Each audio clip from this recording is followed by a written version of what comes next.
Hello and welcome. You're gonna be so surprised and so proud of me because I'm making a video on a book that I love.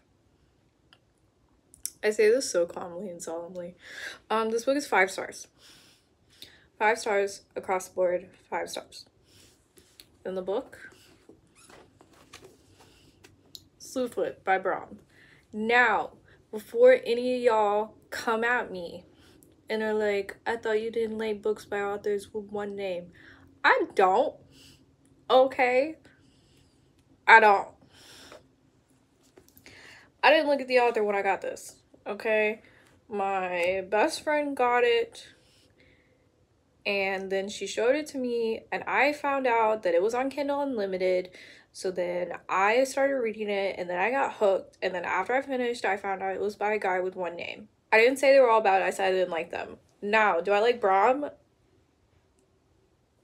Possibly. This is literally the only thing I've read by him. I did read it on Kindle and then go buy the actual copy. Yes, ma'am, I did. It will stay on my shelf forever until I die. So I just want to address, I'm not mad at Brom. I'm not mad at Brom for having one name. I don't know why he does. I haven't done any research on him. I just exist here with this book. I do know he has other books. I would like to read them, but I haven't, so I can't tell you if I like him or not, because based off of this one singular book, we're cool. This book is called Slewfoot, A Tale of Bewitchery. It is horror historical fiction, but heavy emphasis on it is horror. There is brutality and not fun themes, okay? This is very much a I support her rights and her wrongs, and we do. So now they did at least put a little bit of a blurb on the back right up here, but then they do have quotes from other people. I never read these. I don't give a flying fuck what other people think of this. Stop putting this on books. You can put it in like a title page or something. Stop putting this on books. I don't give a fuck who talked. Andy Davidson, author of The Holokind, don't know what that is. Library Journal, the author of The Lady from the Black Lagoon, the author of The Black Tongue Thief, and the book page. None of that means anything to me. I don't give a fuck. Stop putting quotes from people on the back of books, on the front of books, on books.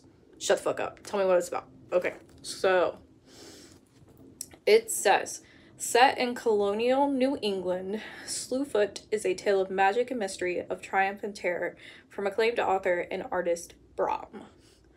An ancient spirit awakens in a dark wood. The wild folk call him father, slayer, protector. The colonists call him Slewfoot, demon, devil. To Abatha, a recently widowed outcast, alone and vulnerable in her pious village, she is the only one she can turn to for help. Oh, he is the only one she can turn to for help. Together, they ignite a battle between pagan and Puritan, one that threatens to destroy the entire village, leaving nothing but ashes and bloodshed in its wake. Now, the best way I could describe this book is it's the movie The Witch if it was more brutal. And went on to see what the daughter did afterwards. So the movie The Witch, I watched it, I believe, on Netflix. I would recommend anyone to watch it because it's a fucking good movie. Now, people will debate me on this and say it's slow. I don't give a shit. People will also say that this book is slow. I don't give a shit. It's good.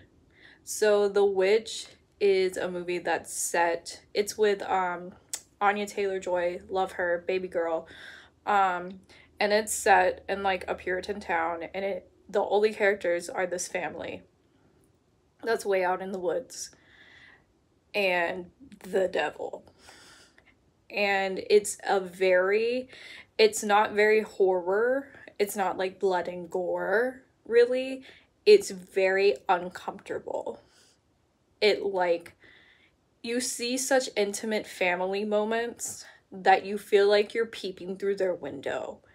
And you feel so uncomfortable. And that's part of how this book makes me feel, is it's like, I know too much about her. I know too much about her life. And that's where the slowness is they establish such an intense look at Puritan life, okay? And then in the movie, the devil is there. They keep thinking that he's there, but they're not really sure. And like the tease that he is there, and he's Black Phillip. And I actually have the Funko Pop of Black Phillip up there on my bookshelf, on the horror shelf, because love him, but it's called The Witch. It's the one that's spelled with 2 V's to make up a capital W. That one. Anya Taylor-Joy kills it, by the way. Love her. Now, the front of the book does show Agatha herself, not in the form that she is the whole book. This will have spoilers. Leave now if you don't want to know what the fuck happens, because I'm going to tell you. She does start out as human and then is no longer human. Now, why do I love the real copy of the book other than I just needed it? There's character illustrations. Bitch, when did we stop doing this? When did we start? Why did we stop? Why is this not a thing? Are you kidding me? Character illustrations so that we actually know how the fuck they look? Fuck me all the way up. Okay, so this is Agatha. She is a redhead, which goes into that old story of like redheads are like of the devil, okay? Right? This is she. And then I know you're wondering, this is Samson or Slewfoot. He goes by many names, we'll discuss them. Okay, so this is he. Love him. These drawings, everything. I want them as posters. I'm literally gagged. Anyway, so that's what we're talking about right now. Okay, those 2. Now, he doesn't illustrate every character. He doesn't need to. He illustrates the important ones. Okay, so Slewfoot. It is how many pages? How many pages? There is an epilogue. The actual story is 301 pages. The epilogue is a time skip from the so the book takes place in 1666.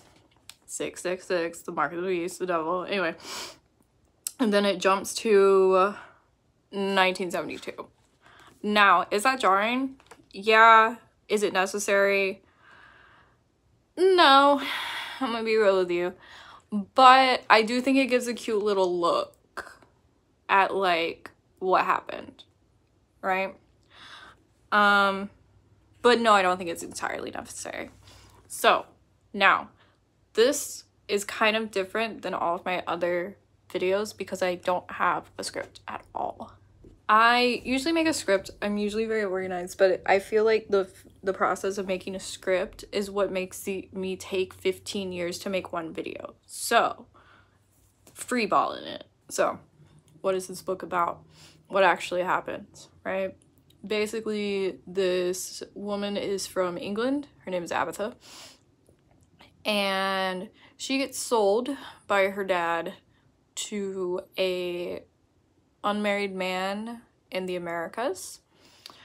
And so she boats over there, meets her husband, and he seems nice. I mean, he is nice. I don't mean like he seems nice and then there's something darker. He was actually very nice to her as far as Puritan standards. He wasn't the greatest looking man. I think they said he had like a hump or a hunchback or something like that. But basically he is the, I believe, younger brother of this family that was like kind of big in the town, and they needed him to be married off basically because he's kind of, I don't know, his older brother fucking sucks. Anyway, so they like, I guess, sent out an ad for a wife, and she comes over and they don't really like her because she's different, but her hubby do, and her husband's name is Edward. So we have Abatha and Edward. Okay, it is older brother. So Edward's older brother is named Wallace. He is the worst. He's a god-awful man. And so basically Edward has this little farm, this little house on the edge of the woods outside of actual town, where he is growing a little bit of crops, and he does not actually own the farm. The farm was in his father's name. It was part of his father's property. His father has died, and so now technically the ownership now goes to his older brother, even though it's either said or like implied that the father wanted the brothers to kind of like split the land. Basically the property is the older brothers, and so the older brother Wallace told Edward that if he works a certain number of seasons on the land and pays him a certain amount each season, he would give him the deed to the land, and he would be the official owner of the land. So that's what Edward's been doing, and now Abatha is living with him as his wife. And in Puritan society, it's very strict, it's very minimalist, it's very anything and everyone could be a heathen, anything and everyone is scrutinized, excessive mob mentality, like an awful society to be a woman in. Basically, women have absolutely no rights. So Abatha is content with her little life, honestly. Edward's nice to her. Their little land, their few animals, is pretty chill. They go to church on Sundays and I believe Wednesdays, but at least Sundays. That's required. That's like a law. And basically the people in charge, like there are like police, there's like a sheriff, but the people in charge are like the reverend, right? And there's 3 reverends for this town. So there's like the main reverend, and then there's like the backup reverends, and it's like whatever the fuck. And basically Abatha doesn't fit into the town. She is not a good Puritan woman, as hard as she tries to be. She is from England. Her mother and her are from a line of what they call cunning women or witches, and her mother taught her like herbal remedies, things like that, witchy things basically. And her mother gave her this loop of braids of there's 12 pieces of hair woven into this loop of braids, and it's her mother and then 11 mothers before her. And basically when she feels it's appropriate, Abatha is supposed to add her hair to this loop of braids. And of course no one can know any of this information because that is of the devil. And so the women of the town don't like her, but there's a few people who are kind to her.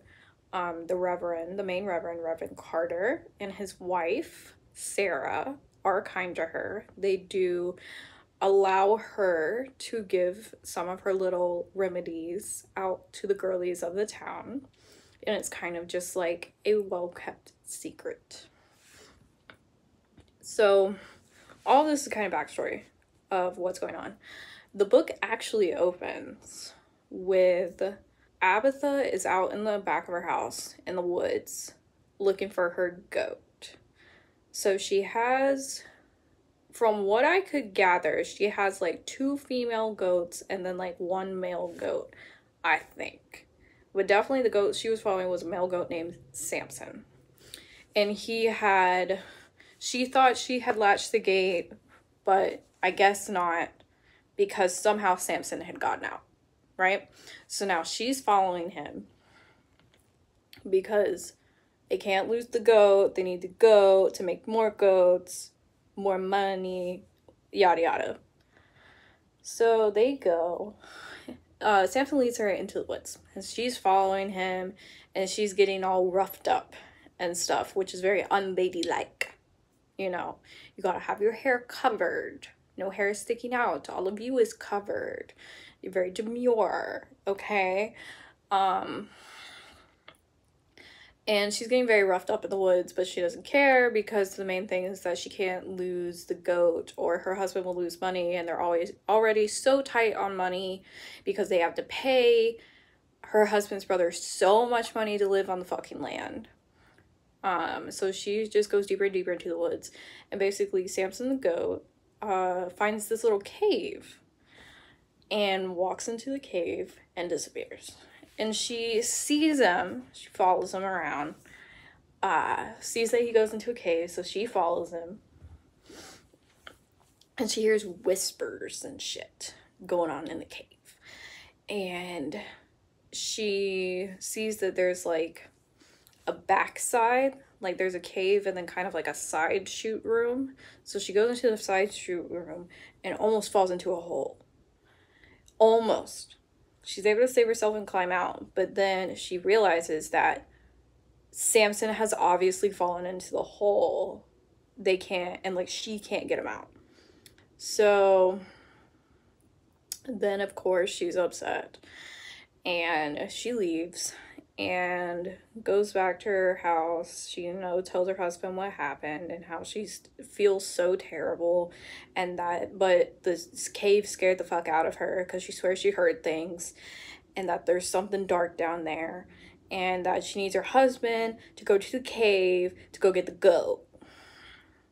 And he's a very nice man. He doesn't get like mad at her really, and he's basically like, we'll just have to make do without the goat.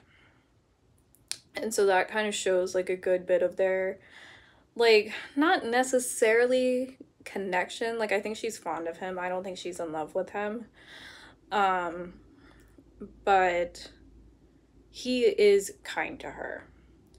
Now, who is not kind to her is his brother. And his brother is a dumb cunt. So soon after this, his brother comes to their house and he goes, I need to talk to you. And they're like, okay, what? And he's like, you know how I've been letting you live on this land while you pay me? And they're like, yeah, because turns out they only have to pay for like one more season, right? And then it's fully paid off. And he's like, well, that's no longer the case. And they're like, what do you mean that's no longer the case? Well, his dumb cunt ass has been, I think it's like gambling the money away. He's just stupid, okay? He doesn't have money, and he has gotten himself in a bit of a situation where if he doesn't either give up something worth money or show up with money, his land's gonna get taken, okay? So his solution is that he's gonna give up his brother's farm because he doesn't want to give up his farm. He has the nice farm. He's gonna give up his brother's farm. And he goes, I'm sure we could work it out with, I believe it's the magistrate that's taking it. The magistrate is a character here, a magistrate from another town who is like, he's like the little king of the little area. His word is law, whatever the fuck, okay? And he's a cunt. So they're like, his brother's like, I'm sure you could work it out with the magistrate where you could still live on the land and you would just be paying him. And they're like, but would we only pay him one payment? Because that's all we owe you. And he's like, oh no, you're gonna have to do a lot. Like, you're gonna be stuck with him for years. But I'm sure he'd only give you a few years. Like, he's a good man. And I was pissed. And I was just bad at holding her tongue. And basically, she keeps speaking. And that's not allowed. This is a discussion between men. And her husband is a weak little bitch. Okay? He's weak as fuck. And he lets his brother walk over him. And she keeps interjecting because he's just gonna let his brother walk all over him again. His brother hates Abatha because Abatha doesn't know her place, and he keeps threatening that if Edward isn't going to teach her her place, he'll teach her her place. You know, a good beating will be good for her, bruise her up nice, and she'll learn to hold her tongue, like shit like that. And Edward does defend her. He always does. And he's like, just give her one more chance. Just give her one more chance. She'll learn to hold her tongue. Let me handle her. She's my wife. Like, that sort of thing. And so finally, Wallace leaves. And I was just like, I'm sorry I spoke out of turn, but actually, what the fuck? And he's like, I'm not mad at you for speaking out of turn. It just makes it harder on me. Basically, he doesn't, like, punish her. But she's like, you can't let him do this. And he's like, but there's nothing really that I can do because I don't have the deed to the land, he does. So he can kind of do whatever he wants with it. And she's like, you have to go appeal to, like, the reverend or the sheriff because, you know, they're both the law. She's like, you have to go appeal to them because you've been living on the land and you've been paying off the land. You know, appeal to them so that they won't let him sell the land. They'll make him figure out something else, right? And so he does. And she kind of appeals to the wife of the Reverend. And the Reverend actually sides with them and says that as long as they make their payment, Wallace has to be good on his word. Because they used some Christian Bible something where it was like your word should be like your most valued thing. So for you to go back on your word would be worse than you being in debt. And basically says as long as you can turn in your payment, like come up with your harvest for this season, land's yours. Even though the magistrate says otherwise. The Reverend does not like the magistrate, and the magistrate does not like the Reverend. So then Wallace goes back to the magistrate, tells them all this, and they're like, well, we'll just take your farm. And he's like, no, let me work on it. And they're like, we'll see. And then he says that the Reverend is getting involved, and they hate the Reverend. So he's like, so they're like, we can come down there and discipline the Reverend if we need to, blah, blah, blah, blah, blah. Dumb shit. Anyway, now, cut back to Agatha and Edward. They're at their house. Edward, in his cute little self, likes to draw. That is of the devil, okay? And he likes to read, and that is of the devil as well. The only book you need is the Bible, okay? So then Agatha finds these things endearing, like books and drawings and stuff, and he asked if he could draw her one night, and she goes, yes, you can. And then she lets down her hair and takes off her blouse so that her breasts are exposed, and he draws her like that. And she really loves the drawing, and she thinks it makes her look beautiful. And then they make love.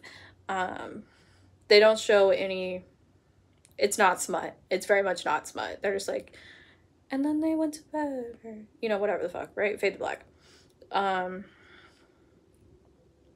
But it shows how close they are and how endearing they are with each other. But I, again, do not see it as love. I see it as, like, a kind of contentment with their lives and with each other. And even though they're married, they still, like, see it as, like, seduction. Of her, like, doing that in front of him. Even though they're married. Like, apparently the other Puritan women of the town even sleep in their bonnets. So, a little after this, they're talking about the goat again. And he's like, are you sure the goat isn't still just wandering in the woods? Like, did you actually see his body? And she's like, no, I didn't see the body. But I followed him in the cave where the only way out is the one that I went in. And there's a big hole. So I don't think he could have survived dropping through the hole. And her husband's like, well, let's go see, right? So they go into the woods, and he tells Agatha to, like, wait outside, and he's like, I'm gonna go investigate the cave, we're gonna go see if the goat's down there. And she's like, okay, but I think there's something in the cave. Like, it's dark in there. Like, there's something down there. And so he goes in and he hears voices. He hears childlike voices as he goes into the cave. And then he sees something that startles him. And now we get to 2 more characters. Or 3 more characters, I should say. Here are 2 of them. This is Forrest. He is a possum with a somewhat human face. He can talk. This is Creek. He is a fish with a human child's face who can also talk. And this is Sky. He's like a raven crow thing with like a human-like face and some hands, okay? So he sees these 3, and they are spirits. They're not like physically like heart like they're like spirits.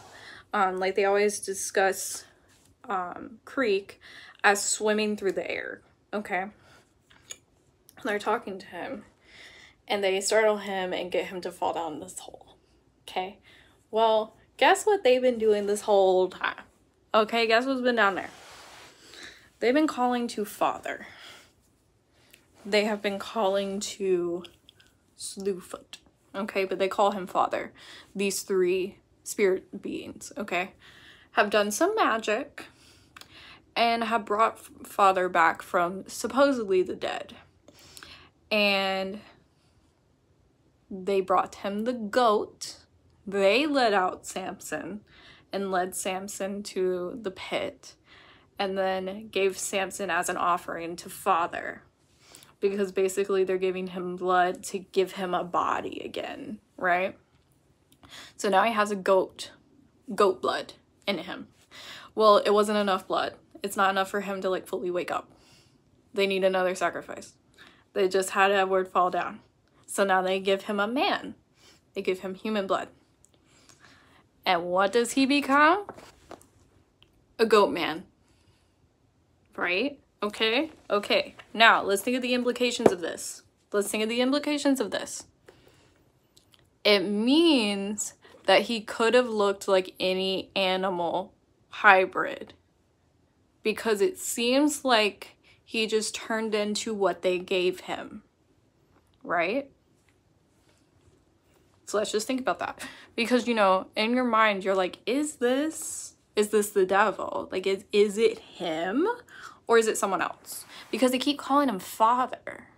And they're like, why are they calling him Father, right? Like, I'm trying to figure this out the whole book. I'm like, is this the devil? Is this not the devil? You know? And that's my first thing where I'm like, maybe it's not. Okay? Because by the logic that they just explained, he could look like anything. He doesn't necessarily have to be goat, because we all know that goat is heavily associated with devil, like Christian devil, okay? So that was my first thing where I was like, maybe he's not. Maybe he's something else, okay? Plus they call him Father. Well, he falls down. Agatha sees that he falls down. And she's like, fuck. So she goes and gets some men of the town and say that he fell down into the hole. Like, her husband's down there. Get him out. And they're basically looking at her, like, looking with her into the cavern. And they're all kind of like, if he's down there, he's not alive. And sure enough, basically they go down there and they find that there is piles and piles of bones and weird markings on the walls. But what they also find down there is her husband's mauled body. And so they're like, this is definitely some sort of animal's cave. He's gone. So they bring him back. They have a funeral. The funeral was pathetic. No one said anything. Apparently that's a thing. No one says anything at funerals. But so now she's a widow. That's not a good place to be in a society ruled by men, right?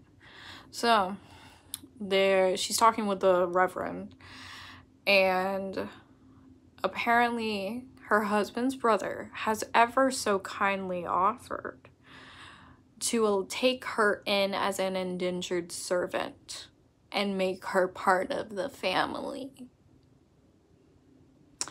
And she said, no, I will not be doing that. And they're like, well, you don't really have that much of a choice because someone has to take care of you, because you know she can take care of herself because she's a woman. So she thinks for a second, and then she remembers that earlier a widow had died. Earlier, a man had died and left a widow, and the widow had been given his property and his like things as a way to continue on what he was doing, right? So she brings up that widow, and she's like, but she got her property and got his property and was able to continue on with what he was doing. Give me the farm. And they're like, you cannot work that farm. You're too small. You're a woman. You're not strong enough. It'll kill you trying to do it. And there's no way that you know how to do it right or that you know how to turn a profit. And she basically begs the reverend to, and is like, look, let me try this one season. Give me one season. Give me this one season. Let me try to plant and harvest myself. If I do it and I make my payment, I get to keep the farm. If I don't do it, I will take Wallace up on his offer and be his indentured servant. And the reverend agrees. Because everyone hates Wallace, okay? The whole tea is that everyone hates Wallace. He's a cunt, okay? He sucks. So, everyone hates Wallace. They left. Wallace is pissed, okay? And they're like, look, you're more than likely gonna get the farm back. You might as well let her try. And Wallace is pissed. And he's like, the magistrate will hear about this. And they're like, boop, boop, boop, boop, boop, boop, boop. We don't care, Wallace. Go fuck around with the magistrate. Go suck his little ass, okay? Go do it. So Alice is like, oh, thank God. I can try. And so she goes home and she tries to, they have a donkey, and she's trying to hook up the, I forget what it's called, the piece of farm equipment that you put around like a donkey or a mule, and it drags through the ground so that you can plant. She's planting corn, okay? She tries to get on the donkey. It's too heavy. The donkey keeps running away. She can't hold it up long enough to get the donkey to put its head through it. She's really having a time. And she's really getting kind of desperate. And she's like, I'm never going to be able to do this. Like, I don't know what to do. And then she starts hearing, like, skittering in the barn. And she's like, what is happening? And then, sure enough, our 3 spirits show up and attack her. And they brought Samson because they decided that she's going to be his next sacrifice. Because basically, according to the spirits, and Forrest is the one that's really in charge of the spirits here. He's really taking the lead. I just called him Samson. They call him Father, but in the book we call him Samson because it's the name of the goat that he like took the body of, right? Okay, so Samson comes and they decide that they're gonna feed him this girl as his next victim because the spirits are out here whispering in his ear going, look, you're the slayer, okay? Your father, you're the slayer. There is a big tree in the woods that is dead, but there is a sliver of a stem coming out of it with one leaf or whatever. This tree is where all of our magic is, and it was cut down and ruined. But now that you're back, we can make it grow again. And the way to make it grow again is get rid of the humans. The humans are the issue. Fuck the humans. So you're gonna start with this girl, and then you're gonna, as you get stronger, kill all the humans in the town, right? And then that'll restore. The more you get rid of them, the stronger the tree will become, and the stronger their magic will be, right? And so he's going with it, and he attacks her. But when he touches her, they do like a weird spirit bond where like she can see into his body and he can see into her body. So he stops. And of course she's freaked out, but she kind of gets like knocked out and left alone. And then he like wanders off and goes to talk to the spirits, and he's like, they're like, why didn't you kill her? And he's like, I know her, or like I have this connection to her, I couldn't kill her. He's like, because the whole thing is, it's like he woke up with amnesia. He doesn't remember why he was dead. He doesn't remember how he died. He doesn't remember who he is. He's just told who he is. And when he touched her, he got like a sliver of a memory. And he's like, I think I need her to know who I am. And the spirits are like, we're telling you who you are. The more blood you take, the more memories you'll get, and then you'll remember, and then you'll be fine, and blah, blah, blah, blah, blah. And he's like, no, I don't believe you. I think you're lying. I think you're keeping things from me. And so he decides to go on a spiritual journey on his own, where he runs off into the woods. And he runs into like the spirit world, basically, like the world of death. And there's like mammoths and saber-toothed tigers and like extinct animals, basically. And he vibes with them for a while because he's trying to remember what happened. And he's not really remembering, but he also doesn't have the spirits, the annoying spirits, like yabbering in his ear, and they can't get to him in this world because they aren't dead. So he just kind of vibes for a while. And then finally he's like, I think we're gonna go see that girl again. I think I'm gonna go see that girl again. So he comes back and he starts following her. It freaks her the fuck out, because I mean, duh. And then his little minions find him and notice that he's trying to follow her, and they're like, we'll kill her for you. And he goes, I do not want her dead. You will not harm her. Chill the fuck out.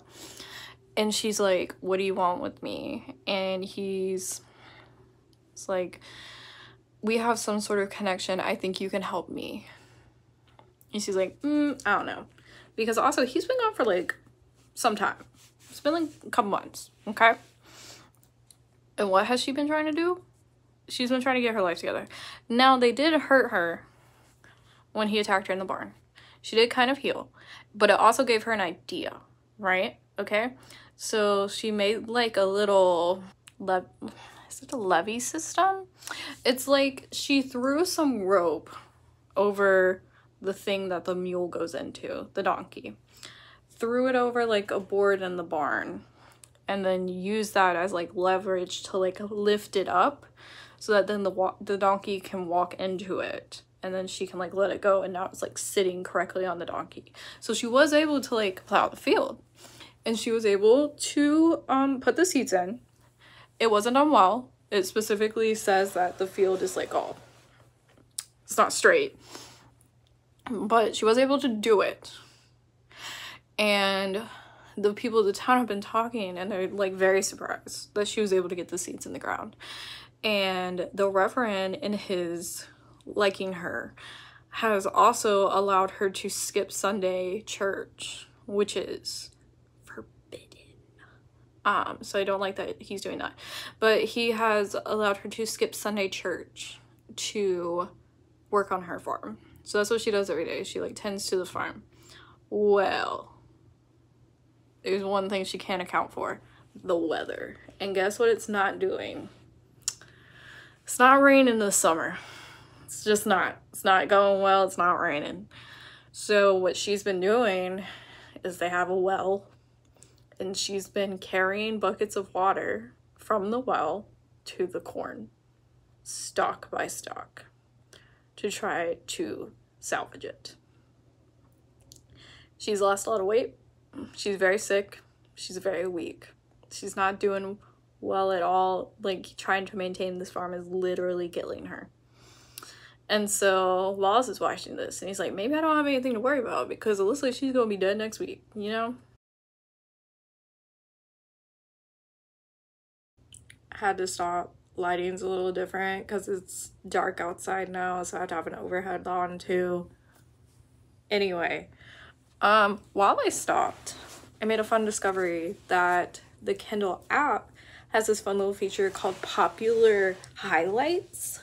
So I do have those to read you as we go through this. Some of these I don't know why they're popular highlights, but I will read them to you because there aren't many for Slewfoot. So as far in the story as we have four. Okay, so from chapter 2 on page 37, we have neither one of them aware of the three small shadows hovering in the far corner of the room, watching them, waiting. Why is that one a highlight? Is a good question. I wouldn't highlight that. Now, the second one I would have highlighted because I think it's like one of the best quotes. So this is on page 40. Angels must often do dark deeds in the name of the Lord. Magistrate Watson added, do they not? Now, the tease at Magistrate Watson is a horrible person, and so angels must often do dark deeds in the name of the Lord. He is telling Wallace to do whatever it takes to get the land. And of course, they think God is on their side, when in fact, he's not.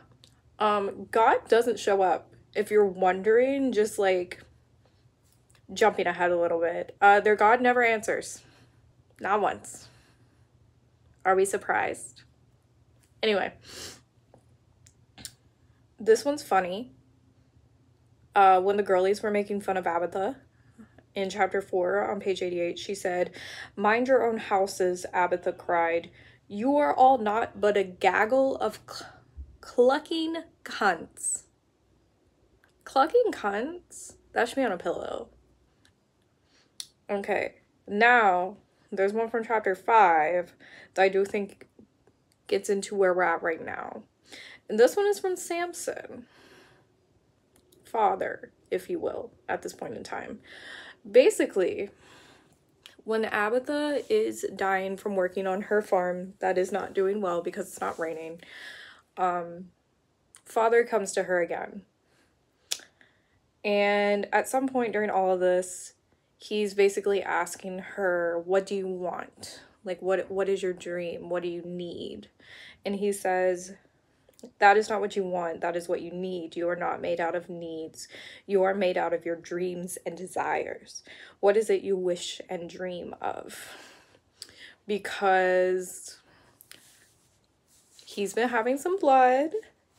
So he's been having some magic pour into him.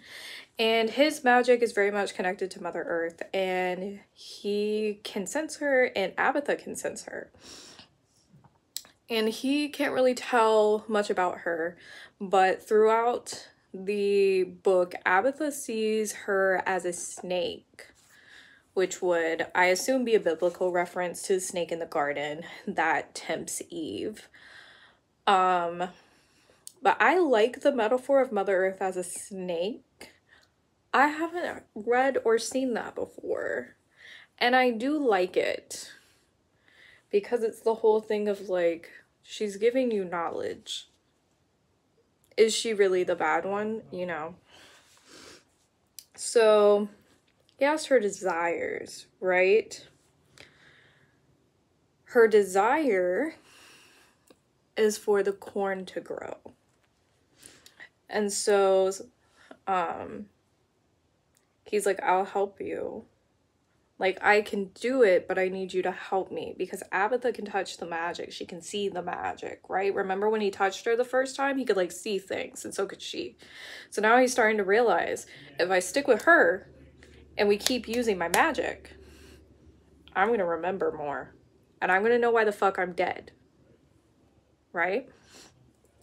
So Abatha also during this time says that she's not going to call him father. And that because he doesn't know what his name is, she's just going to call him Samson. Which was the name of the goat that he's now in the body of. So that's why we call him Samson. They sit in the cornfield together. And he takes her hand and puts it on the ground and puts his on top of hers. And he's like, seek your desire through the earth, but you have to put like real need into it and then ask me to do it for you, like verbally. And that's what she does. And then magically the corn grows. And it like excessively grows. Like he gives it uber juice and it makes hella corn. Okay, so then she's like, thank God, I get to keep my land, right? Because now I have enough corn that I can turn it in and make enough money to give to fuckface. So the corn is so much that she basically has to, like, it's falling on the ground. There's so much corn, there's such an excess. And she's like so thankful to Samson and she's so happy. And she's like, finally, I have food to eat. Because remember, at this time they had to make their own food, right? So that's part of why she's getting so ill, is because none of her food is growing. So now she can be strong again. And also, her problems are now solved. So, guess who starts showing back up to church? And guess who looks healthier than fucking ever? And people don't like that because she's supposed to be dying, remember? So Wallace is like, she looks like she's been fed. Who's fed her? So then he fucks off and rides to her farm when she's not there. And he sees all the corn. And he gets mad. Because he's like, she's gonna have enough to, like, pay off all of his expenses. And so he's like, well, maybe I should take my horse and trample the corn. But then he's like, well, she could just pick it up. Because, you know, corn is in like a husk. So he's like, she could just pick it up and off the ground and still sell it. And so he's like, I need another plan. He's like, I have to wait until she picks it to do something about it. So of course, in the coming days, Abatha is picking the corn and she is stockpiling it into her barn. During this time, she's also getting to know Samson. During this time, also kind of the whole time since her husband died, she's been seeing him, but with no eyes. Like, no eyes in their sockets. He looks really freaky and he's scaring the fuck out of her. And she can't tell if he's trying to warn her or trying to help her. But it gives the vibe of warning. Well, warning and helping. Right? And then also, remember our three friends with the freak faces? Forest, Creek, and Sky. They're here. They're still around. They're still following Samson. They're very mad at Samson. They are trying to fuck with Abatha. And scare the shit out of her. But guess what? She a witch. She a witch. And she can see them when they try to hide from her. So she gets on the ass. Also, she's not afraid of them. She sets out goat milk for them every morning. Because she's nice. And she's trying to be nice to them because she knows that they're the wild folk and they are ancient and they deserve respect even if they're being little cunts. Which they are. Okay? So, then, while all this is happening, Wallace devises a plan. He goes to a neighboring town where there are still Pequot people? I do not know how to say it. Pequot, I believe. They're Native Americans. And basically, this town trades with them, whereas the town that Abatha lives in does not have any contact with them. And so he goes to this town because he knows they're there, and he's looking for some guys to help him fuck up her corn. And he finds two guys willing to do it, even though the girls there are like, you should not be fucking with that white man. They do it anyway. It's not the smartest thing that they could do. So basically, he goes in the dead of night to Abatha's house, and he goes into the barn, and he brought a wagon, or he had them bring a wagon, basically, to carry all the corn, because what he's going to do is he's going to take it from her and then sell it himself. And then he made a deal with the guys that they're going to get some corn too, enough to make enough money to warrant doing this. So they all go, they start loading up the corn, and he comes to realize that there is not enough space in his wagon for all the corn. There is such an excess of corn that even if he fills up his wagon, she will still have more than enough to pay him off. Once he realizes that, he has a bright idea to set the barn on fire. Remember, she's being watched over by a goat deity with magic. And also, she a bad bitch, and she has a shotgun. Musket? Musket. I think it's a musket at this time. But also, she a bad bitch, and she'll shoot you. Okay? So guess who's there? Abatha and him. She kills the two dudes. They dead. Well, she kills them, they kill him. I forget who does everything, but they see Samson and they go, Hobomok.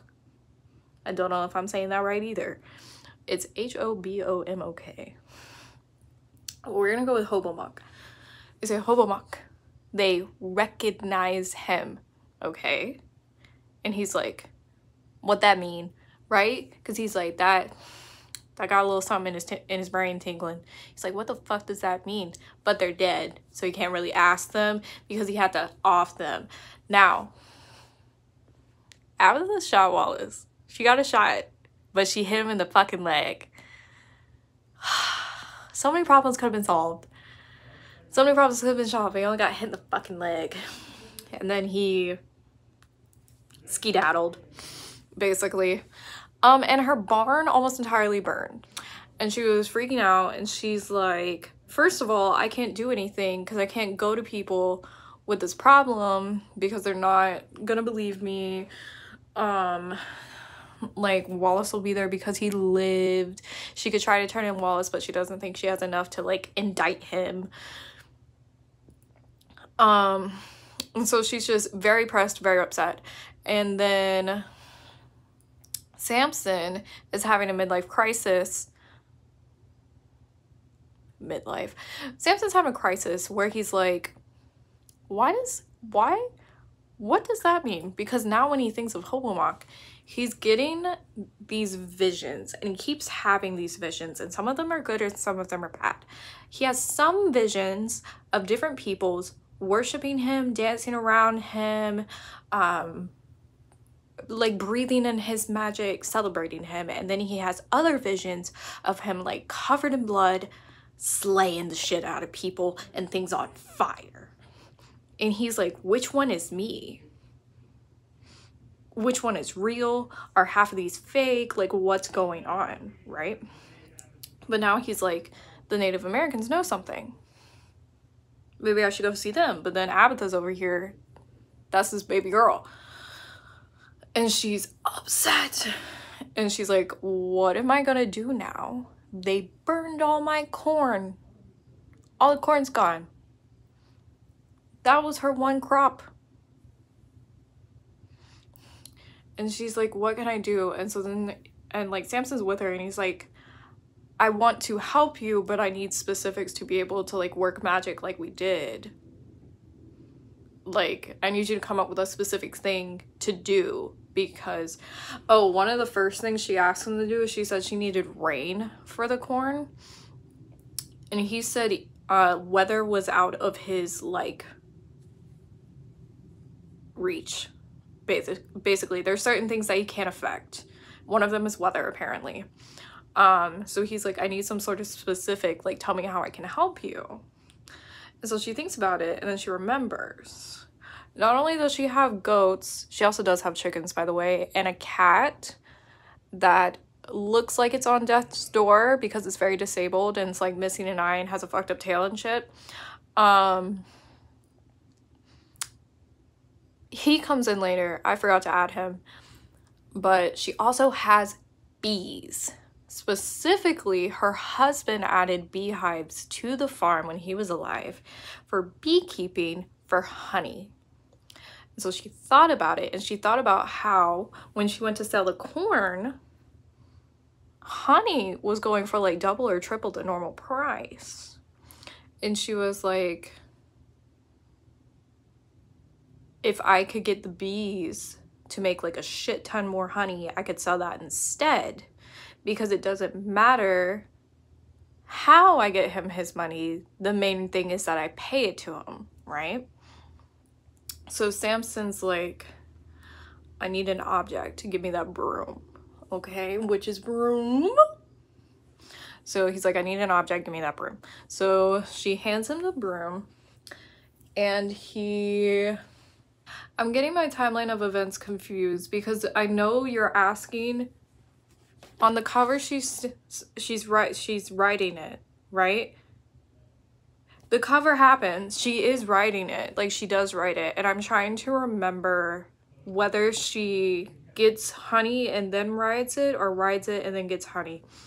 For all extensive purposes, we're just gonna, the writing's a bigger story. So let me tell you what happens with the honey. He takes the broom, makes it stand sideways, and he gets a little bit of honey and puts it on there, and then it just, he like touches Abatha again, and they do the magic thing, and it grows honeycombs, and it connects to her like front fence, and then the whole fence gets covered in honeycombs, and it's like even more profit now than the corn would have been, because honey is like up exponentially price wise at the moment, right? And she's like, so that solves all my problems, like, thank God. So she starts harvesting the honey, and those 2 dudes that died on her property, she buried on the side of the road with grave markers. And she said, that's a warning. That's a real thing that she told the town. How much of a bad bitch can you be? But now the town's on to her. And by the town, I mean this old ass man in town who says the devil's everywhere. He's like, she working with the devil. That's how she got that corn. And they're like, you're a senile old man, please go home. But now, a few people are starting to listen. Because they're like, how the fuck? Why she be looking plump? You know what I'm saying? Is God helping her? Because her cover story is that God's helping her. Right? They're like, is it God? Because this seems too helpful. Because remember, God is not that helpful. If ever. Excessive help to Christians looks like devil work. Let that sink in. Anyway, that's a debate for a different day. So some people are onto her. And of course the magistrate and Wallace and all of his buddy boys with tiny peepees are mad. Okay? And they're trying to devise a plan now, because Wallace's first plan sucked. Because if you didn't know, if you couldn't tell by now, Wallace is a dumb fuck. Wallace doesn't have 2 brain cells to rub together. Okay? He is stupid. Also, fun facts about Wallace's personal life. He talks to his dead father. He can't see him. He's not there. He talks to him like he's a voice in his head. And he has conversations where he justifies all of his actions by going, I'm gonna get the farm back, Papa. I'm gonna do what you wanted with the farm. And he does it a lot. And we're like, is Papa in the room with us? Because he's not. You're just crazy. But ghosts are real. She is actually seeing Edward's ghost. He's just not seeing his dad. His dad probably doesn't give a fuck about him. His dad probably gone. Well, he is dead. But, you know, passed on. So, now people are getting suspicious of Abatha. And during this time, Abatha goes to church. And the main pastor, the one that likes her, isn't there. So she starts asking around, and she's like, why did the pastor miss church? And they're like, oh, didn't you hear? His daughter is like on death's door. Like, she's deathly ill. And so they're home with her. And he's like, oh my God, that's terrible. So she goes to them and she talks to the wife. And she's like, do you want help? I could help you on the down low. And his wife, like, she's so desperate that she's like, yes, we do want help, please help. So Abatha goes home, she makes this like ointment and takes it over to their house at night. And she comes in the door, the reverend sees her, and he's like, do whatever you can, really, at this point. And she's like, okay. So then she goes in the back room, and there's his daughter. She's like dying of some disease. And so she rubs the ointment on the daughter and says some magic words, okay, because there are some enchantment magic words. And the daughter immediately opens her eyes, because she's been like in a like comatose, basically. Immediately opens her eyes and gets freaked out. You know why? Because she saw Samson. Samson was there with her, but he can like shield himself, along with the other spirits can shield themselves with shadows so that people don't see them. But I guess if you're being magicked, you can see them. So she freaks out. She's like, there's someone here. And then they're like, no, it's just Abatha. She brought an ointment.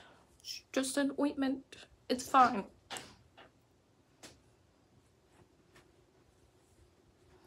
You come back here. Do you have any thoughts on the devil? Like in general? No, I'm talking about Slewfoot. Oh, I mean, I don't know the story. What's a good thing I'm making this video? I'm using this mic to try to drown you out. Oh, I'm sorry. Mr. Loudboy, you're done? We won. What game? I mean, I won a match. I was about to say, I thought you were by yourself. 5 in a row. What were you playing? Space Marines. Space Marines. 2. So, they're like, no, it's just Abatha. But baby girl saw Samson, okay? Remember that. Keep that in the back of your head. It's a thing. So, then Abatha leaves. She goes back to her house, and she has been collecting honey and putting it, well, like, the honey's on the hives, and so she's been collecting, like, I'm not a beekeeper, but like the thing that honey's in, those like pieces, she's been collecting those, okay, and putting them in her cart because she is due at like the beginning of October to make her payment. And so she's going a few days early to go ahead and get the payment because she's going to the neighboring town to sell it, because that's where like the market is. And she's doing it, she's not waiting till the last minute. Brains. Okay? Okay. And now remember, no one knows about her honey nonsense. No one knows. Okay. So, then, while all this is happening, okay, Samson is like, I feel like I need to go talk to the tribe people over there because they recognized me and they could see him, he's realized. And basically Force and Spirit are like, no, don't do that. He's evil. The people over there are bad people. They want the tree to die because remember their whole thing is like the tree needs to live. They're like, they want the tree to die. They're the ones who cut down the tree in the first place. And he's like, but I want to be, he sees both memories, good and bad, and he wants more than anything for the good memories and only the good memories to be his true memories. And so he's trying to find like some sort of validation that that is in fact true and that he's not a slayer, okay? Because he wants to be a good person for Abatha. And the spirits hate Abatha because they don't want him to be a good person. That's not their goal in life. Okay, that's not their goal in life. So they try to kill her. Rude. They try to kill her in the outhouse because they have those at this time. So she goes to the outhouse as she can tell something's wrong because remember, she can see them. And so she can tell stuff, like the shadows are wrong. And she goes in and basically they've collected the creatures, like little creatures, like insects and whatever. And had them all like wait out in the outhouse for her. And you're like, gross. So she goes in, they attack her, and they almost kill her. But Samson comes. And Samson's mad. Okay? Big mad. Like willing to kill them mad. But Abaza stopped him and is like, they're the wildlings, like they're creatures of the forest, you can't hurt them, like they're sacred, like whatever the fuck. Anyway, she doesn't want them to die. So then after all that, he's like, oh, now I'm going over to the tribe, okay? Do this nonsense. I'm gonna find out what you don't want me to know. So then he goes over to the tribe, and he's walking through like the throngs of people at the tribe, and they're all looking at him. They can all see him. They all recognize him, and they all keep saying Hobomok, and like running and hiding or just staring or whatever the fuck. He's looking for basically like a witch doctor kind of thing, and he finds him in a cave in like the back of the village. And so basically these people have been listening to this witch doctor. He's been, you know, giving them remedies, helping them out, whatever the fuck. And he is Mamunafet. Mamunappet. Mamunafet. And he's in this like cave, okay? So Samson goes into the cave and he sees that there's skulls with like markings on them and things. And they're kind of like whispering, but Samson doesn't know what they're saying. So he goes in and there's the witch doctor, and he doesn't look like the people of the village. He looks weird. He has like 3 lines down his face. His skin's a weird color. Not like a natural color. It's kind of like bluish. I don't know. There's like a picture, but I can't show it to you yet because the picture comes later in the thing. But basically he doesn't look entirely human. So once you see that, you're like,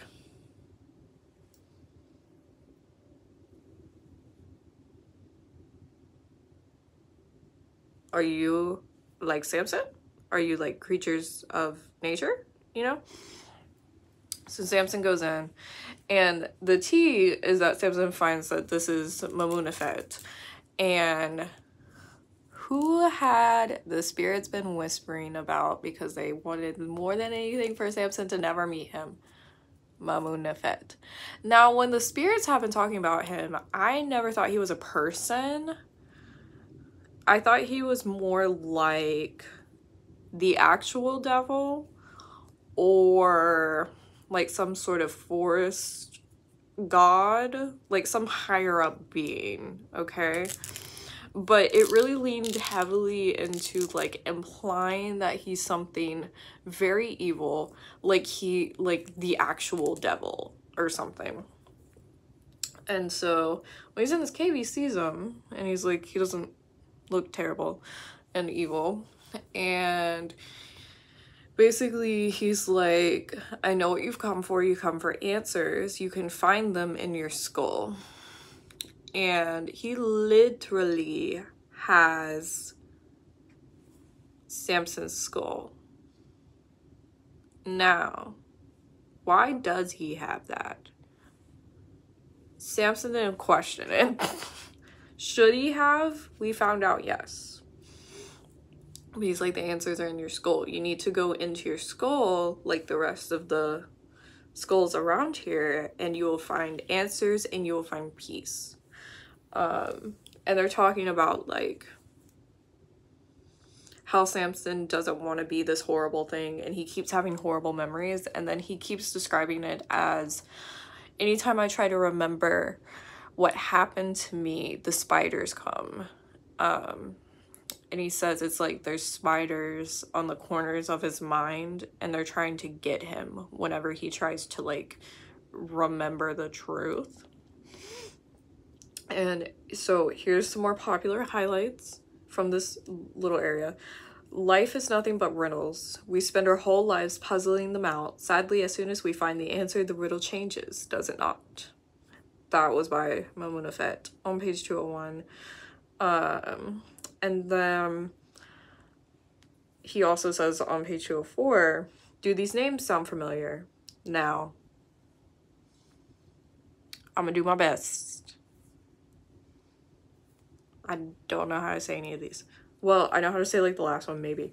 Hobomuk, Atlantau, Chepi, Mentento, Oki, Wendigo. Wendigo. They spell it Wendigo, but I'm wondering if it's Wendigo. Like, you know, Wendigo, the monster. And basically these are all names that Samson has been called, because the whole tea is that he has never picked his name. The people have always picked his name, or the wild ones have always picked his name, because he is just an entity. He doesn't know what kind yet, but he is just an entity. And so others name him, and that kind of affects him. So he starts talking with him more, and he's like, but am I the devil? And he's like, you are the devil. You are what they think is the devil, which hurts him because he doesn't want to be. And Mamunafet says, you were not always the devil. You were once a great forest spirit, and the wilderness was your kingdom. It is the wild folk who twisted you, they who set the demons to you, they who begged to Mother of Earth to make you so. So basically,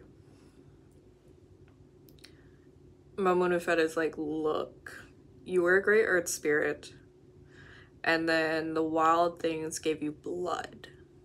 And the blood is what twisted you, because they wanted to get rid of the people. And he also says that it's the time of the people. It is no longer the time of the wild things, which is interesting and very like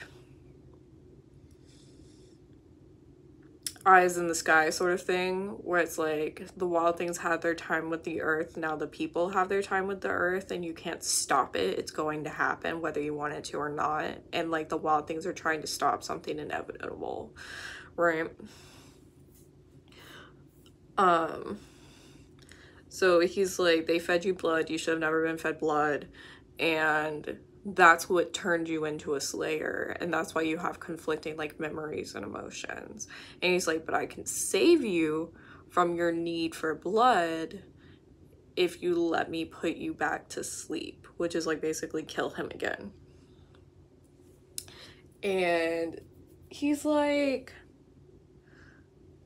I don't know if I should, because baby girl Abatha's out there and he's been trying to protect her, but then he's like, oh my god, peace would be amazing. I never wanted to be called back in the first place, you know, like, ah. So he does agree to let Mamunafet put him back, like give him death again. And he basically like touches foreheads with his own skull and then goes away, like into the skull. And then he sees the memories fuller of like, he sees this scene of like blood and destruction, and he sees the wild things there, and they're like seemingly happy about it. And he sees where he killed all the people of this village before, and then they're the ones who like turned on him and attacked him, and that's how he died, because they like got his body. And so it basically, what he sees confirms what he was told. And now he's gone. He's trapped in that skull, but he's at peace. So then we switch back to baby girl Abatha. So she has gone. She sold her honey.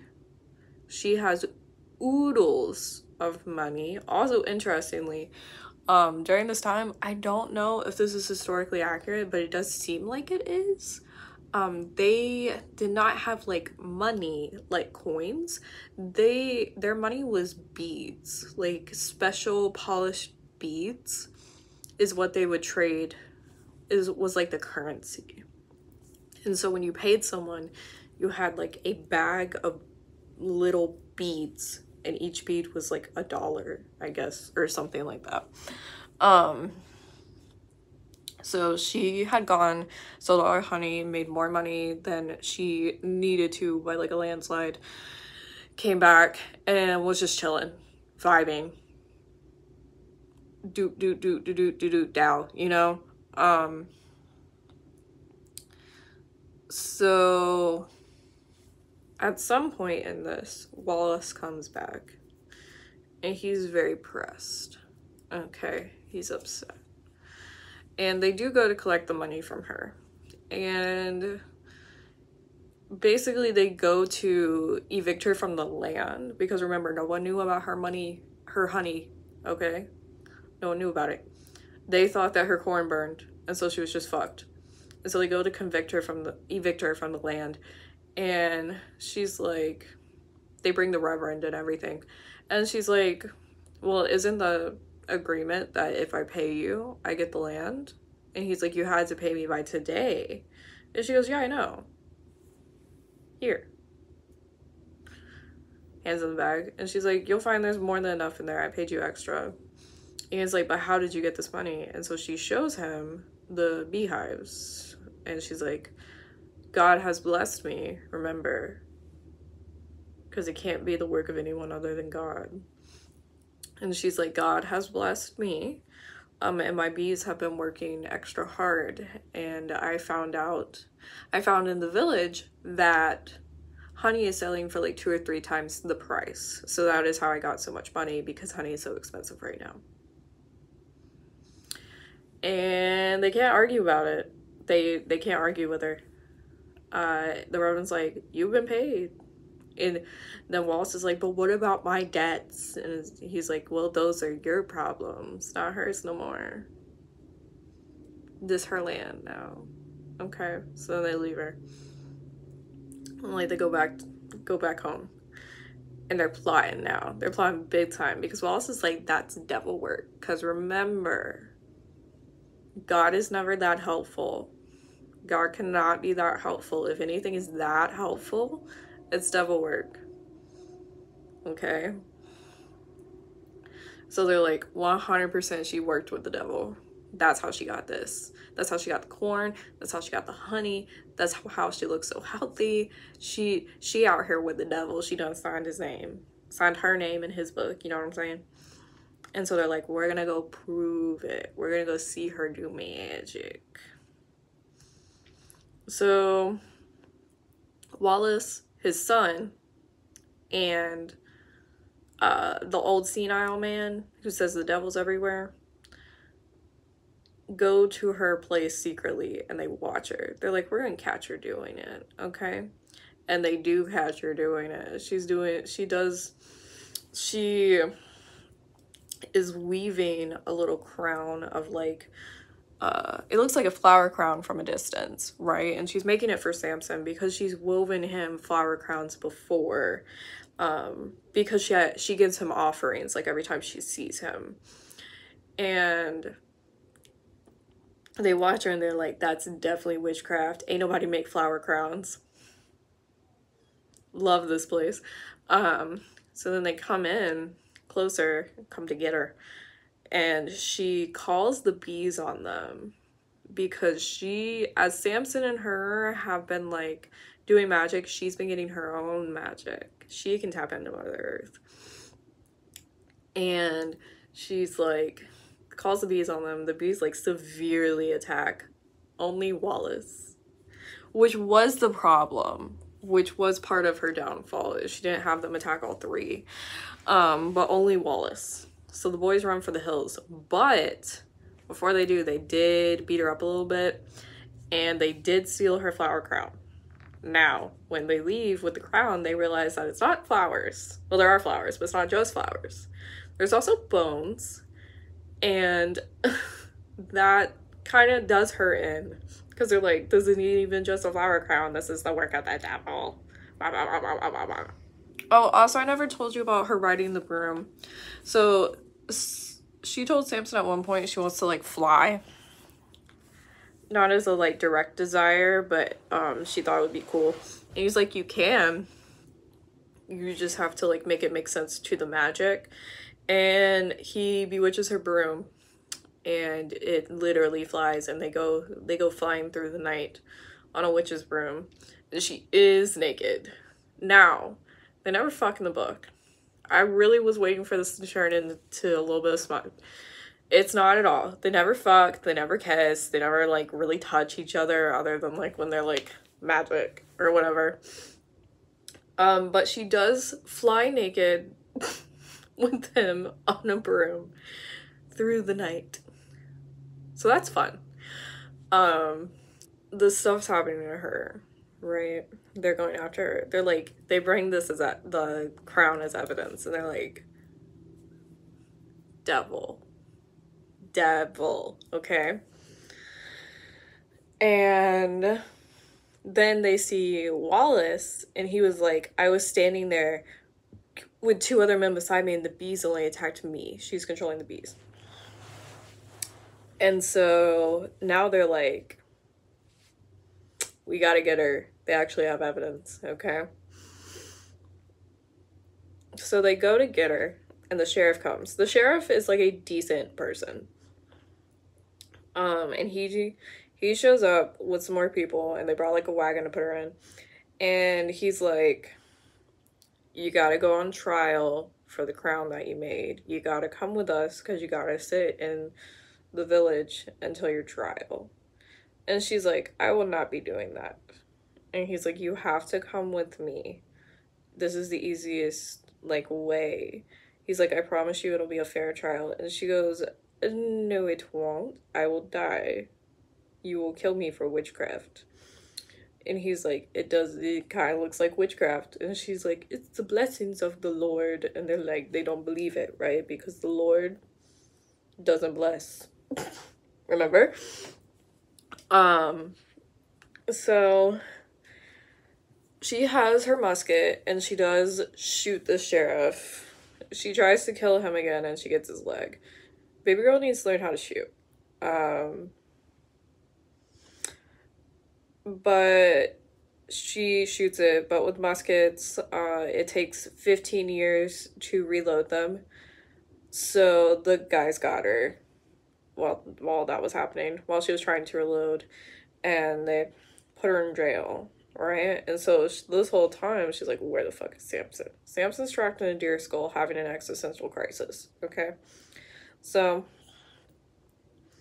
then they take her in, and the next day, the sheriff takes her out of her little cell and actually feeds her breakfast at his table. And she's like, thank you for this kindness. You didn't have to give it to me. And he's like, basically, like, I don't think you're a bad person. And so that's why I'm willing to, like, feed you. Okay? So then she has, like, a trial-ish, where they take her to, like, the meeting house, and the whole town is there, and then the magistrate shows up. They literally brought him a chair. It was the most, like, Farquaad from Shrek shit that I've read in a while. They literally brought him a chair, and he's a tiny, like, useless man, okay, and he's fat. But he's like the judge, right? And so basically they bring evidence against her. So it's the flower crown, the fact that only Wallace got attacked by bees, and then they brought up the how she had too much corn, how she suddenly got her bees to make so much honey, and then they start like really going in on her, and they're like, she's been peddling trinkets and shit to the town.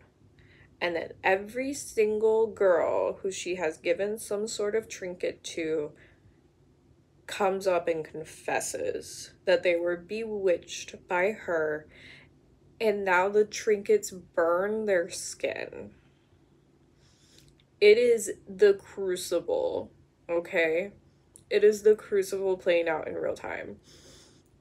The trinkets burned their skin. They had to collect them into like this basket because now suddenly they hurt. And the explanation for why they now hurt is because they now know Abatha's secret.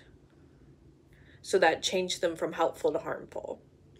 And so the girls are like really fucking it up, okay? They're screaming, they're crying, they're shaking, they're like, Abatha's possessing me right now on the spot, like all this nonsense, right? And so then the kicker is they bring up the preacher's wife and his daughter. And remember, his daughter saw Samson when she was healed. And so she's like, Abatha used devil magic on me, so now I'm cursed. And the preacher's wife is like, she put an ointment on her, and they're like, devil work. And the reverend keeps trying to butt in and be like, to save my daughter, like, to save your kid, you would have done anything, like, all this stuff, and they keep shutting him down, basically. And they were like, who invited her into the house? And it was the wife, of course. So then they're like, Abatha, what do you have to say? And she's like, it's all lies. I work with God, basically. And they're like, sure you do. So, like, she's condemned. And they condemn the preacher's wife for inviting the devil into her home. So now they're both in jail. And the preacher's like losing it over this. So now they're both in jail. Great time. Happy thoughts. So then they're like held together for like a night or so, and then they take them out to the hanging tree. Hunger Games reference. They take them out to the hanging tree, and they're like, we're not gonna hang you yet. They thought they were getting hanged first. No, they're not gonna hang you yet. Because neither of them have confessed to witchcraft. And to like rightfully hang them, they need to confess. And remember, the tea is that they would torture people until they confessed, right? And so they put them into these cages where they had to be like hunched over on all fours, to even like exist in the cages. And so they sit them in the cages for like a night. And during that night, the magistrate's like top bitch comes, and he's like, I don't know if he's a general, he's like something, he's like an officer, and he's their torture person. And so he comes, he opens up Sarah's cage. Sarah's the wife of the pastor. And he's like, do you confess to your sins? And she's like, I did not do anything with the devil, and I did not do anything wrong. And he's like, well, we're gonna check you for the devil's mark. So one of the things they would do is they would search a person's whole body to see if there was like a birthmark that looked weird or something, and then they would say it was the devil's mark, okay?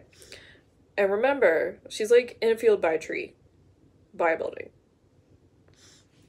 And there's onlookers.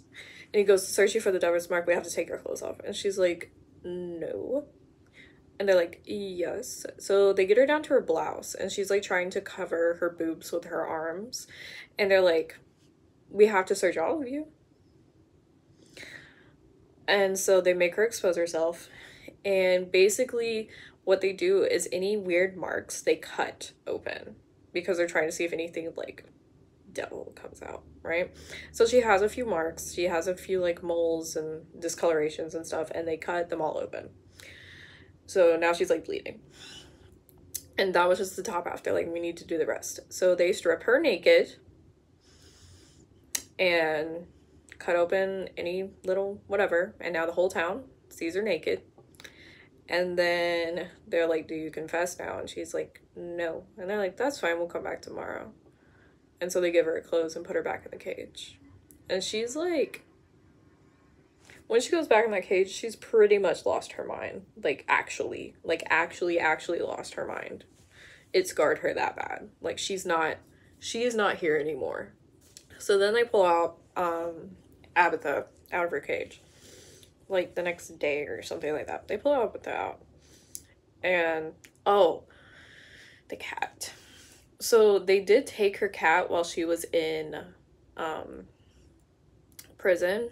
They actually took all of her animals, but they took the cat, and because the cat was like fucked up looking, they hung it by a tree. By the tree. And they told her that apparently it was a strong fighter, and they had to like beat it to make it die. And so Alice's been staring at her dead cat, and that's very John Wick-esque, where they're like, you touch the cat, you die, okay? So they take her out, and they're like, we're gonna string you up beside your cat. But we're gonna string you up upside down. Now, why would you do that? Because they're not trying to kill her. They're trying to make her confess, remember? So they're gonna string her up upside down so that all the blood rushes to her head, which can kill you, but it's a much slower death.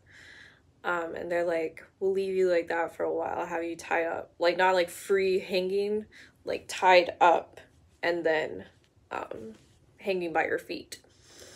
And then they're like, we'll leave you for a while and see if you confess. If you don't confess, then you just die that way, basically. And so she's been calling for Samson this whole time and trying to get Mother Earth to answer her, and she's just not feeling anything. Not feeling any connection. She doesn't know where Samson is. And now she gets like desperate and starts like outright like calling for Samson, but like nothing's happening. And then Sarah doesn't know who she's talking to, but also Sarah's done lost her marbles, so she's not really paying attention. She's just kind of like dissociating in her cage. So now, what has Samson been doing in the skull this whole time? Because he had some thoughts before he left. First of all, the skull that he's in doesn't look like a goat skull. Because remember, he's only a goat man because they gave him a goat and a man. Or at least that's what's implied. So what is his true form? Because he's been trying to figure that out too. Well, the skull they gave him looks like a deer skull. So he's in there. He's vibing. And the wild folk, Forest, Sky, and Creek, go to the village to go after him. Because they're like, Amunafet took him. So they go in. They split up, where Forest goes to the cave, and then Creek and Sky start making a ruckus in the village to call out Mamunafet, right? And it works. Forrest gets into the cave, Forrest finds the right skull, and he starts talking to it. And he talks to it enough that it wakes up Samson. And Samson's like, go away, I'm at peace. And Forrest is like, no, you do not understand the whole story. He did not tell you the whole story. And Samson's like, you didn't tell me the whole story either. And he's like, well, I'm telling it to you now. Basically. And he's trying to like pull the skull off the wall because they're kind of like held there by magic. And he's like, think of what actually happened. Think about yourself. Think about the fact that you're in a deer skull. Okay? So then he finally has true memories show up. Okay? And his true memories are of him being a deer. A big, like, beautiful deer. Very, like, Princess Mononoke-esque. Forest spirit deer. Okay? And he was surrounded by the wildlings, and they were all happy, and everything was fine. And then he remembers Mamunafet. Mamunafet is apparently, like, ancient. He's just, like, attached himself to whatever, like, civilization, people, animal thing that he needs to live. He's, like, ancient. And so Mamunafet put a curse on him that made him want blood, and that corrupted him. Not the wildlings, Mamunafet. Now, the wildlings do want the people dead. That's true. But Mamunafet is what made him turn evil. And what turned him evil centuries and centuries ago, basically. And the tea is that all the spirits, all the skulls that are in Mamunafet's cave are all wildlings that he killed. He killed Samson. That's how he got his skull. Because what he does is for everyone he kills, it gives him more years of life. He's a demon. Our, like, basic sense of the word. He's a demon. And so he cursed them all, and he's been basically using their life essence to keep him alive. So if they get rid of all the skulls, he goes away too. So he now knows the truth, and now they need to get him out of the skull. Now, as soon as he realizes this and he's trying to get out of the skull, Mamunafet comes in with Creek and Sky in his bag, basically. Like, he captured them. And now he's gonna kill them and put them on the wall, right? Because it's, theoretically, they are the last wild things left of, like, the area. And so, Forrest goes to try to help them to, like, attack or whatever. And then Samson is left, and he is able to make it out of his skull. The skull, like, cracks and breaks, and he's able to come out of it. And when he comes out, Forrest is like, break the other skulls. And so he starts smashing all the skulls in his reach. And as he's smashing them, Mamunafet starts dying. But the tea is that Mamunafet has now shown his true form. And that's what I couldn't show you earlier, is the picture of him is in his true form. His demony form. This is him in his demony form. He has multiple arms and shit. Okay? So that's him in his demony form. He's a freak.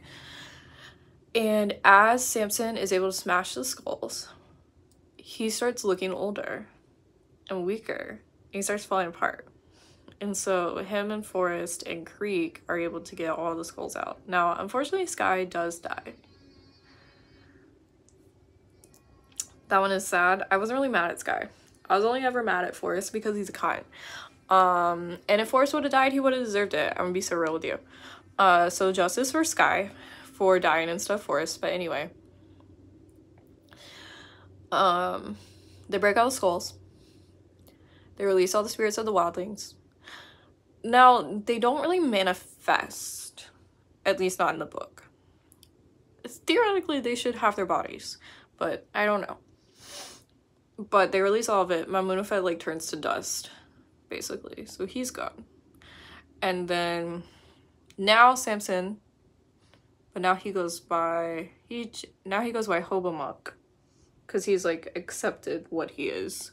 Okay, so now he's going by Hobomok. So he now can hear her, so now he goes after her, right? And he's like, oh, we about to slaughter today.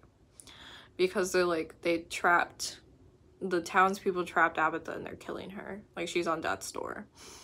So he goes and he finds her.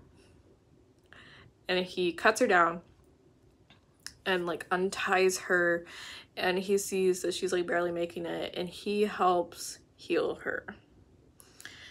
And he's like, it's time for you to like fully accept Mother Earth and become like me, because basically he has now turned into a truer form of himself, which is Hobomok or Slewfoot, which is this. You see how he had deer horns here? Now he has antlers. I mean, not deer, God, deer horns. You see how he had goat, like more like ram goat horn here? Now it's antlers. And he has a tomahawk. He took it from the village to use as a weapon. So now he's in his true form. He's like, now, Abatha, it's time for you to get in your true form. And so he's like, you have to reach out to Mother Earth with me. And remember, she had always seen Mother Earth as a serpent. So then this is one of the highlighted quotes where it says, the serpent closed in closer and closer, its lethal promise igniting something deep within Abatha's breast. The primordial need for every creature that has ever been hurt by another, the need to bite back. A hard grimace set on Abatha's face. If it is a witch they want, she hissed, it is a witch they get. Yes, ma'am. So now she is the witch. Love it. Love it. Now she is officially the witch. Just the witch. And she's basically like the female Samson. And so her body starts to heal itself, right? Well, the tea, when she starts to heal herself, is that it starts to take her true form. And her true form is a stayer, like Samson. And then she has baby horns. So this is her, and she has a knife. She gets a knife. So this is her true form, which is on the cover as well. So now she is the witch. And when she had gone there, they have an interesting thing where they talk about the gods and the multiple ideas of gods. Like, they've been talking about the multiple ideas of, like, Samson is the devil, but he's not really the devil. The Christians saw him and thought he was the devil, so they made him that, but in reality he's just the forest spirit. So he's the horn god of the witches, is basically what we eventually find out. He's like Cernerus, whatever you want to call him. He's the original like nature spirit. That's why the wildlings call him father, because he's like a nature spirit. And then there's Mother Earth, right? And so they talk when Abatha goes to Mother Earth and gives herself up to Mother Earth, she sees the other gods and she sees them as eyes. And this is another highlighted quote on page 291 where it says, all the eyes, all the gods, they are all part of the same. Mother Earth, Christ, all the religious sects across the globe, the sun, the earth, the moon, the planets, the stars, man and beast, gods and devils, all of existence, all of it. One thing. So that kind of goes into the theory that like all of these multiples are really just part of Mother Earth. Mother Earth is the ultimate like god, deity, universal aspect, whatever, and everything is just sects about specific parts of her. And so all those other gods aren't real per se, they're just parts of her. Now Abatha is full like form, whatever, And while she had been hanging there, they had actually come and taken Sarah. And they had put her in the basement with the magistrate because basically the magistrate was gonna like take her to town. I don't really know what their plan was. Basically, she wouldn't confess, so he was like holding her because she wouldn't confess. So when Abatha becomes her full form, she can't like release Sarah because Sarah's not there. But who is there is 2 guards and the officer who's like the torturer. They murder the fuck out of them. It is excellent. Murder the shit out of them. Like, set the barn on fire because they're like by a barn. And so that fire, they're like, that's gonna take the whole village. That's what we want, right? So now they're like trying to find, Abatha's trying to find all the people that she needs revenge on. And while this is happening, the townspeople start freaking out because now they see Abatha and now they see Samson walking around, setting things on fire and shit. So the magistrate hears of this and he's like, we gotta leave. And he had been left 2 guards, basically, or like 1 guard and a dude, maybe 1 guard. And he's like, you gotta pack up my shit and leave, but don't forget my chair because he's a dumb cunt, remember? And they're like, and the dude's like, what about Sarah? And he's like, well, what about Sarah? And he's like, well, we can't just leave her in the basement, she'll die. And he's like, well, my chair has to be on this wagon. So the dude gets Sarah and puts her in the wagon and then puts the chair with the magistrate. And then they start heading out of town to go to their actual home. Abatha and Samson's like, where do you want, like, who next? And Abatha's like, Wallace. And so she goes to Wallace's farm and he is eating dinner with his family. And so she comes in and she has bugs start like attacking them and shit, which is so fun. They murder the shit out of Wallace and his son, I believe, also gets murked. And then Wallace is trying to like, he also has a wife and daughter, and his wife and daughter hate him. Also, his daughter's a cunt. She's one of the cunts who turned against Abatha. And so he's like trying to beg his wife and his daughter to help him, and Abatha's like, I'll let you leave, like the girls. And they're like, whoop, bye. And so then Wallace is like upset. He's like, you won't stay? He's like, no, we won't, boo-boo. So then they murder the fuck out of Wallace and like burn down his farm. So that's fun. Now, on the road there, because remember the magistrate's trying to leave, well, Wallace lives on the road where they're trying to leave from. So now they find the magistrate and the dude. Kill the fuck out of him. Or maybe the other dude like runs. Something like that. Finds Sarah. She lets her go, tries to help her. Sarah's gone, like truly mad. And so they just kind of leave her there because there's like no real hope for her. And then they're looking for the old senile man, right? And so they head back into town because basically everyone has taken shelter in the big meeting house, but like the fire's spreading and they've set up this big like boundary of like guys with guns and shit. And I was just like, I'm gonna go get him. And Samson's like, I don't think you'll survive that. I'm gonna be real with you. Like, your body isn't as strong as mine. And she's like, well, I'm gonna try. So she goes, she gets shot the fuck up. And she falls. So then Samson has to come in, be a bad bitch. Basically the meeting house caves in on itself, turns to flames, everyone inside it dies. The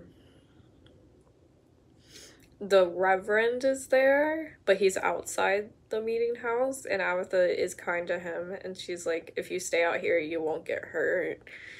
And he's like freaking out because he's like, you're literally the devil. And she's like, sure, whatever you want, honey. And then he's like, where's Sarah? And she's like, Sarah's like up the road if you want to go find her, but she's like not okay. So they basically leave his daughter as like a lost cause, which is good for them because she is. And then they have like the meeting house fall down, and Samson murks the hell out of a bunch of people, and pretty much everyone in the town dies except for like the Reverend and Sarah. And that's kind of the end, but there is an epilogue. And the epilogue is a little jarring, I will say. I don't really like time skips. Not like excessive time skips where like technology changes. And it, like I said at the beginning of this, it jumps to the 1970s. And it's basically these two guys are in the woods. They're hunting. And they come across a path that they've never seen before. And apparently they hunt these woods all the time, and so that's why they're confused. And so they follow the path, and it comes to this little shack that's like attached to a cave by a big ass tree. And they hear a woman, and she's like, they hear her from inside the house, and she's like, oh, hi, I'm just about to set dinner if you wanted to join. And they're like, yeah, sure. Like, whatever. And they're kind of like getting bewitched, right? And so she's like talking to them, like really like bewitching them, like it's whatever. And then she kind of steps out, and it's Abatha with her horns and her hooves, right? So then they're freaked out, but they can't leave because now they're bewitched. And she goes, oh, and Samson will be joining us. Or what did she actually say? I think that's what she said. Oh, okay, so she comes out, they're like, what is happening? But they can't leave. And she goes, oh, and I forgot to mention Samson will be joining us. Samson? Who's Samson? The devil. So, like, he is the devil, but, like, he's not. He's, like, what the devil is based off of. Like, the horn depiction of him. And that's the end. So I'm not mad. I'm not as mad at the time skip because it's just like, it shows that basically they've veiled themselves. The forest is back as it should be. They're still alive and fine. But I hate that it was like a time skip to the 70s. It seems so random. I would have time skipped to like maybe the 1800s, you know, when like America is like America, but it's still old technology, you know? But whatever. So, 5 stars. 5 stars, point blank, period. This is now on my list of my top 10 favorite books. In all seriousness, it really is. Just like the movie The Witch is in my top 10 favorite movies. It is slow until the end. I don't mind. I'm here for the lore. Some people might mind. Too bad. So, let's go on Goodreads. Of course, I gave it 5 stars, but let's see what other people are giving it. I think it does have good reviews, though, I'm pretty sure. So, it has, as of today, which is September 9th, 10th, one of them. Overall 4.29 stars, 38,450 ratings, 6,508 reviews. Overwhelmingly positive. It's all, the majority is 5 star, and then the next most popular star is 4 stars. On the first page is a 5 star, a 3 star, and a 5 star. So that's fun. Also, a bunch of the comments call him Demon Daddy, which I love, because he do seem fine. He do. You know what I love is that you can comment on reviews on Goodreads. Actually makes me enormously so happy, because the comments on the comments, so fun.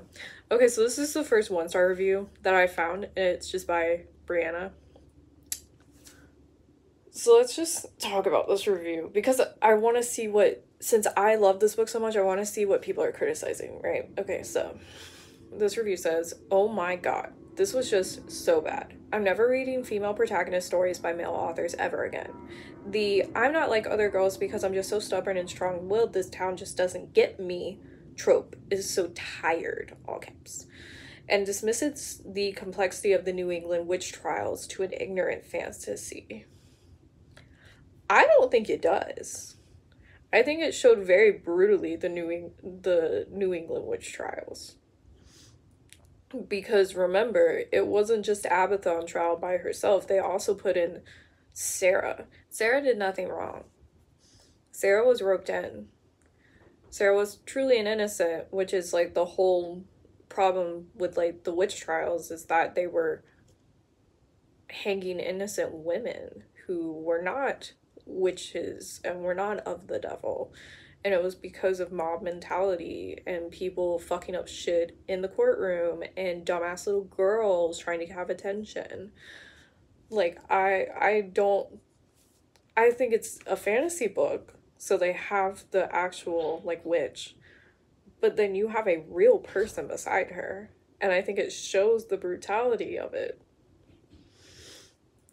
Then she says, there is zero historical accuracy, and then she puts in parentheses, even for a supernatural fiction narrative. That just contradicts itself. Like, what do you mean? It's not historically accurate. It's a fiction book.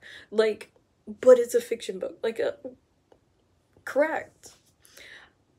It's not going to be historically accurate. Now, I do think some of it was accurate, but I haven't done extensive research on the witch trials, okay? So I can't tell you that for sure they hung people upside down or some shit like that. But,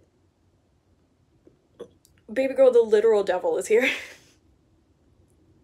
I'm not mad that it's not 100% accurate. This is a horror novel. It is in the horror section of the bookstore. This is not in the history section, okay? So I really don't know what you were expecting on that. If you wanted something historically accurate, go to the history section. And then it says zero depth. I don't agree with that at all. There's so many like deep thought-provoking things, especially with like Samson himself having such a crisis of wanting to be a good thing, being told that he's a bad thing, wanting to prove otherwise, but not being able to because he finds out his true nature. I feel like that's such an in-depth like character study of something, and I think it's really good. And I think a lot of it, like, there's so much depth. So that's just wrong. Unnecessary characters. There aren't that many characters. Like, there are, but there aren't that many like big hitter characters. Who is unnecessary? Like, who? Cringy dialogue. Girl, the dialogue is supposed to be from the 1600s. We're not gonna like it. I thought the dialogue was fine. Redundant nudity. There are only a few pieces of nudity in this, and I think they are done well. I don't think it's redundant. Because, especially with Abatha being nude, first of all, the first time is with her husband, and it's like a intimate moment, and that was necessary because it wasn't them having sex, it was him drawing her, like him committing what they believe to be a sin with her, like that sort of thing. And then Abatha being naked with Samson makes sense because it's closer to her natural state, and they are of nature. And then the only other nudity was Sarah getting stripped down, which was like a thing that happened, you know? Absolutely no chemistry between characters. There are hundreds of pages of this book about the chemistry between Abatha and Samson, and then I specifically would point out this chemistry between the Reverend and his wife. I think is very good. So eat my ass on that one. And then, and insufferably long and useless scenes. That's where I'm talking about this book is slow. It is. Not everyone can make it through. The plot summary, cover art, and character design pieces included in the book were so promising. I just don't get how you can take inspiration from one of America's most fascinating and bizarre historical events and fumble so bad. Wild to call the witch trials bizarre. Wild to call the witch trials bizarre. When Christians have been murdering people for just as little for 1600 years. Wild to call them bizarre. So there are 4 comments. They read, the first one, harsh but honestly fair, and I tentatively gave this book 3 stars. Then someone said, boo. Then someone said, this is by far the most insufferable review I've ever read. I agree. I've seen some reviews that are mad at the ending because it suddenly turns into a true horror story of like torture, blood, gore, and everything. Eat my ass. You're mad that the horror book turned into a horror book? You're shocked after everything you just read for them to kill people? Don't be a pussy in the horror section. Do not show up to the horror section and be a pussy. Stop with that. Anyway, people can eat my ass, and I love this book. I think you should read it. I highly recommend it, but clearly it's not for everyone. I'll see you guys in the next one.